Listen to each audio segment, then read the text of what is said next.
یہ ایک atheist channel ہے جو اسلام کی سچائی مسلم لوگوں تک پہنچا کر انہیں ہیومینسٹ اور ریشنلسٹ بنانے کی کوشش کرتا ہے۔ ہمارا مقصد مسلم لوگوں کے پرتی کسی طرح کی نفرت پھیلانا یا انہیں نیچے دکھانا نہیں ہے۔ مکہ میں کیسے تھے محمد صاحب کے پیدائش کے بعد کے پہلے 40 سال، اور کیسے بدلی اسلام آنے کے بعد مکہ اور مدینہ کی تقدیر؟ کیا دور جاہلیت سچ میں جاہلیت کا دور تھا؟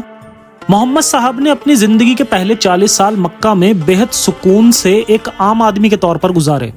جب تک کہ جبرائیل نے آنا شروع نہیں کیا تھا، محمد صاحب نے ہر وہ کام کیا جسے آج اسلام میں شرک یا حرام مانا جاتا ہے، جیسے کعبہ میں بتوں کی پوجا کرنا، سود یا ربا جسے بعد میں اسلام نے بین کر دیا۔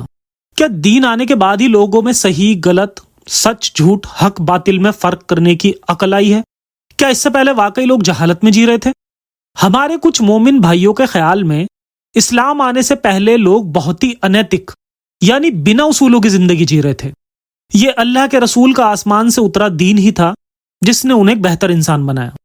اگر ایسا ہے تو کیا مومنوں کے امی نبی بھی ایمان لانے سے پہلے جاہل تھے؟ اور جب محمد صاحب نے دین ایمان نہیں پھیلایا تھا تب کیسے تھے مکہ کے لوگ؟ ان سب سوالوں کے جواب جانیں گے آج کی ویڈیو میں، تو بنے رہیے ویڈیو کا آخر تک۔ اور شروع کرتے ہیں انسانیت کے نام سے۔ یہ چینل کسی بھی ریلیجن یا سنگٹھن کی مدد سے نہیں چلتا ہے۔ اس نیک مہم میں ہمارا ساتھ دیجیے۔ اس چینل کی ہر ویڈیو پر پوری ایک ٹیم کام کرتی ہے اور یوٹیوب سے کوئی خاص ارننگ نہیں ہوتی۔ اس چینل اور مشن کو بنائے رکھنے کے لیے آپ کی ریگولر منتھلی سپورٹ کی ضرورت ہے۔ اس کے لیے پیٹریون یا چینل کی ممبرشپ بھی لے سکتے ہیں، یا UPI اور پے پال کے ذریعے بھی ہر مہینے اپنی فائنینشیل کنڈیشن کے مطابق سپورٹ کر سکتے ہیں۔ اس مشن کے ایک سپاہی بنیے اور گرو محسوس کریے صدی کے سب سے بڑے مشن کے سپورٹر ہونے پر۔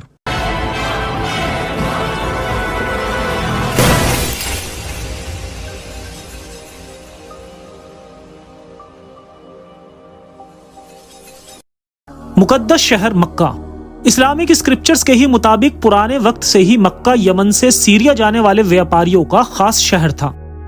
دھیرے دھیرے مکہ میں آنے والے ویاپاریوں اور لوکل کھانا بدوش قبیلوں کے بیچ ایک رشتہ یا سمبند بنتا گیا، جو چمڑا، مویشی اور نزدیکی پہاڑوں سے کھنن کی گئی دھاتویں مکہ لاتے تھے، جنہیں پھر کارووں میں اونٹوں پر لاد کر سیریا اور عراق کے شہروں میں لے جایا جاتا تھا۔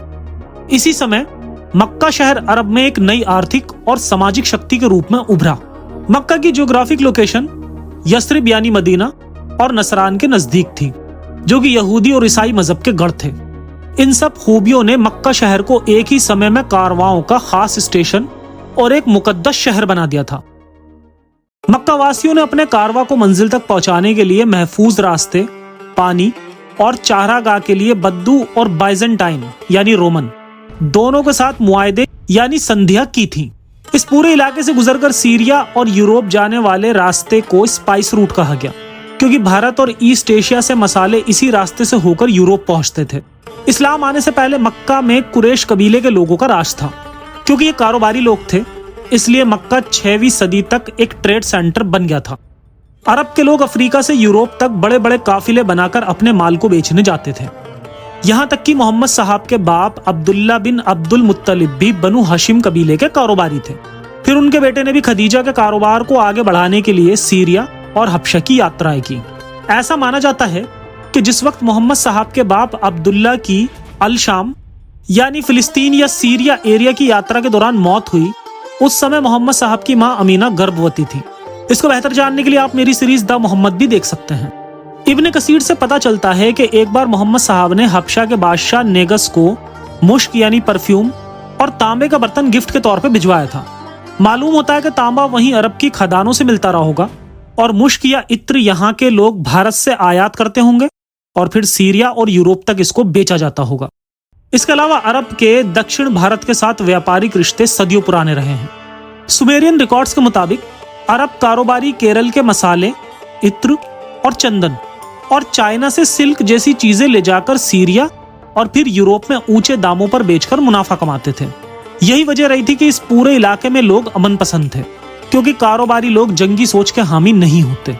حالانکہ رہنے کے لیے ایک سخت ماحول کی وجہ سے عربی قبیلوں میں چھوٹے موٹے جھگڑے ہوتے رہتے تھے، لیکن سال کے 1 مہینہ وہ بھی جنگ بندی کا اعلان کر کے مکہ میں حج کے لیے اکٹھا ہوتے۔